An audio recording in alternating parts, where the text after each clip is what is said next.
दिनै 12 जन executive members BPF सरकारनि माने इलेक्टेड मेम्बार्सफ्रा दिनै EM हिसाबै समायखिरा लाबाय आरो जोंनाथ' मोनसे कमिटमेन्ट दंखायो रायजो राजाफोरनो जे जोङो जाखिनि माने इलेक्सन इस्ताहाराव लोगोसे जोङो लेक्साराव बुंबोनाय जोङो गासिबो खामानिफोरखौ फारि फारि मावनो नागिरदों एसेम्बलि इलेक्सननि आवगायनो जोङो माने खामानिफोरखौ 50% बारा जोङो जिखिनि कमिटमेन्ट होदोंमोन रायजो राजाफोरनो डिउरिं माने केम्पिं टाइम बे खामानिफोरखौ जोङो मावफुंनो थाखाय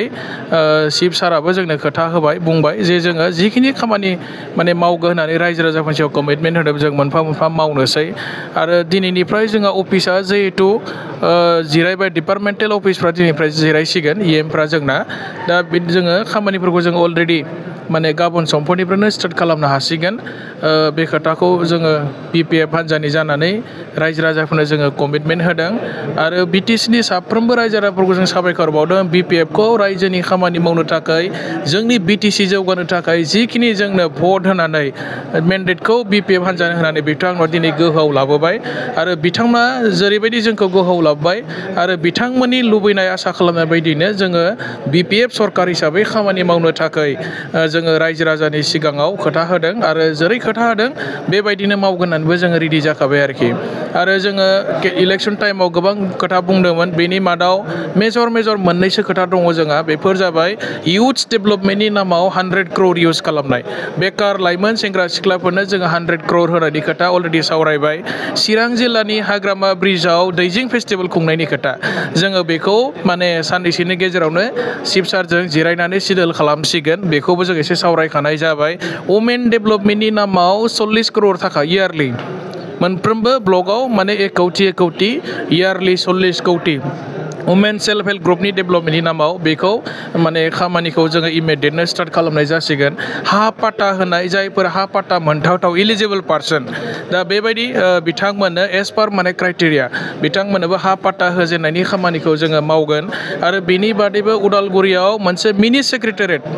खालामनायनि खोथा जों बुंदोंमोन उदालगुरि कलेजखौ जोङो आपग्रेड खालामनानै बड'लेण्ड इउनिभार्सिटि केम्पास बानायनायनि खोथा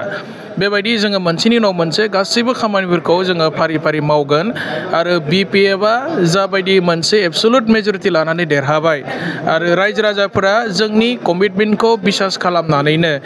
बेबायदि भट होनानै BPFखौ गोहोआव लाबोबाय जोङो बेखौ मालाबाबो बावनाय नङा लं टार्म डेभेलपमेन्टनि खोथा सिन्था खालामनानै पार्मानेन्ट डेभेलपमेन्टनि खोथा सिन्था खालामनानै BPF सरकारा हाग्रामा महिलारि सारनि दैदेननायावनो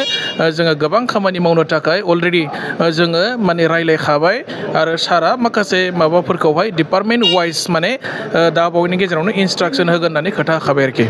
BCDC चेयारमेनखौ लानानै दावराव जानांगौ जेबो गैया जोङो इलेक्सन केम्पिं टाइमाव मोनसे खोथा बुंदोंमोन जे 50% रिजार्भेसन फर वुमेन आइजोफोरनि थाखाय 50% रिजार्भेसन आरो जायफ्रा माने पार्टियाव गोबां खस्थ' खालामनानै खामानि मावदों जायफोरखौ माने पाब्लिक माने बेस गोनां मानसिफोर बेबायदि मानसिफोरखौसो जोङो माने BCDC चेयारमेन होगोन आरोखि माने रायजोफ्राबो खामानि मावनो थाखाय मोनसे सेटिसफेक्सन मोननांगोन ना दा बेबायदि माने कमिटेड मानसिफोरनोसो जोङो